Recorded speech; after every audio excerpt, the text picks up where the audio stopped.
안녕하십니까. 칸중국 코리아 이경옥입니다. 홍콩의 전염병이 진정될 기미를 보이지 않고 있습니다.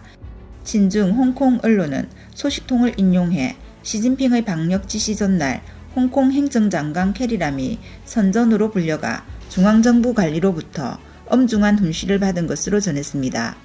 캐리람이 5월 행정장관 선거에서 승리할 수 있을지 아니면 방역에 실패한 중공 관리들의 뒤를 따를 것인지에 대해 이목이 집중되고 있습니다.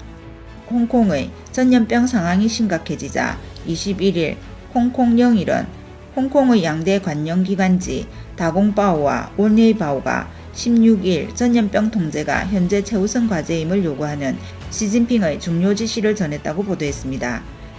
특히 시진핑은 홍콩 특구 정부가 전염병에 대해 주체로서 확실하게 책임질 것을 강조했다고 전했습니다. 전날 캐리람은 선전으로 불려가 중앙관리들과 회의에 참석했습니다. 기사에서 이번 분위기가 무겁고 엄숙한 회의가 재선을 고민하는 캐리람 장관에게는 좋은 징조가 아닐 것이라며 이 상황을 알고 있는 소식통의 말을 인용 보도했습니다. 또 다른 소식통은 홍콩 정부가 다시 방역에 실패하면 이번 전염병의 제5역풍은 캐리람을 무너뜨릴 것이라고 말했습니다. 이 기사는 또한 캐리람이 며칠 동안 선전에서 홍콩에 대한 방역 지원 회의를 주재한 홍콩 마카오 사무국 국장 샤바오롱을 만난 것으로 전했습니다. 18일 캐리람은 당초 3월 27일로 예정되었던 행정장관 선거를 시진핑의 지시에 따라 5월 8일로 연기한다고 밝혔습니다. 이 기사는 캐리람의 재선이 약세를 보이며 이는 홍콩 정계에서 그의 공감대가 형성되어 있다고 전했습니다.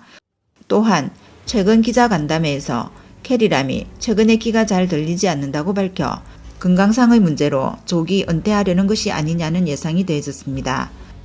홍콩 정부가 다음 임기로 넘어가는 7월 1일 시진핑이 홍콩에 도착하기 전에 캐리람 행정부가 전염병을 통제할 수 있을지 관심이 집중되고 있습니다. 자유아시아방송은 헤이룽짱, 신장, 지린, 랴오닝, 윈난과 같은 많은 중국 지방 관리들이 방역 실패와 직무 태만으로 문책당했다고 보도했습니다.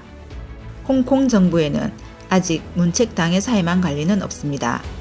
시사평론가 샤오루에는 중공이 이번 주권 이양 25주년을 매우 중시한다며 전국적으로 많은 지역에서 전염병이 발생한다면 원칙적으로 공무원의 책임을 물을 것이라고 말했습니다.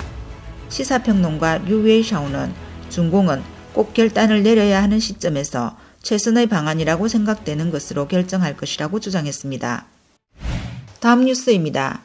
중공 체제 내 소식통에 따르면 중공의 양회 기간이 다가오고 있지만 홍콩과 중국의 다수의 고위관리가 양회에 불참할 것이라고 합니다. 중공 총수기 시진핑의 최우선 과제인 중공 20대 전대회는 중국 안팎에서 이중 도전을 받고 있습니다. 중국 내 신종 코로나 바이러스 감염증이 여전히 확산되고 있고 반시진핑 세력이 노골적으로 도발하고 있으며 정부의 공신력은 제로 위기에 봉착했습니다. 국제적으로 미중 관계는 악화되었고 러시아의 비우비적인 모호한 태도 등 여러 가지 번거로운 문제가 시진핑의 해결을 기다리고 있습니다. 홍콩 언론 보도에 따르면 올해의 양회는 아직 열리지 않았는데 이미 4명의 홍콩 관리들이 휴가를 신청한 것으로 확인되었습니다. 그들은 중공 정협 부주석 동지엔화, 전 중공 정협 상무위원장 탕잉리엔, 중공 정협 상무위원 및 전 홍콩 행정총서기 후딩쉬, 홍콩청 홍콩그룹 상임위원회 겸 회장 리쩌쥐 등입니다. 이들 4명의 홍콩 관리는 모두 홍콩의 코로나 바이러스 확진을 이유로 중공 양회에 불참한다고 합니다. 중국 관리로 양회에 불참이 예상되는 사람은 5명입니다.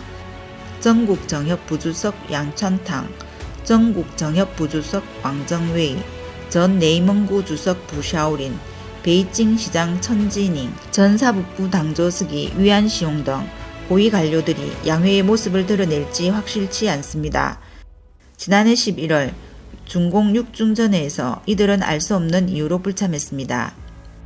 올해 중공 양회는 주요 인사 이동은 없지만 중공 20대 전대회와 맞물려 시진핑의 인사조정으로 자리 잡기에 급급한 상황에서 고위 인사 배치가 회의 기간에 윤곽을 드러낼 것으로 보입니다. 영국 BBC 보도에 따르면 미중 관계는 무역, 인권, 과학기술 등의 문제로 양측의 대립이 격화되면서 미중 관계는 이미 50년 전 닉슨의 방중 때의 쉐빙 상태에서 신냉전의 파국으로 또다시 빠져들었습니다. 난징대학 존스 홉킨스 중미문화연구센터의 저우러나 박사는 BBC에서 예측 가능한 미래에도 현재의 미중 갈등은 계속될 것이라고 말했습니다. 그는 무역, 지역안보, 사이버안보, 기술 경쟁, 인권 등과 같은 양자 간의 모든 현안이 해결될 수 있다고는 상상하기 어렵다고 말했습니다.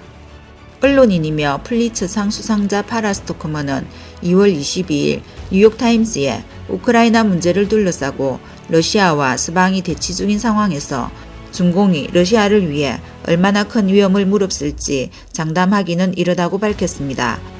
동시에 미국의 바이든 대통령은 권위주의에 맞서고 세계적으로 민주주의를 꽃피운다는 명분으로 유럽, 호주, 일본을 하나로 묶었습니다. 중국 당국으로서는 골치 아픈 문제입니다. 오늘 소식은 여기까지입니다. 구독과 좋아요는 격려입니다. 공유는 나눔의 시작입니다. 감사합니다.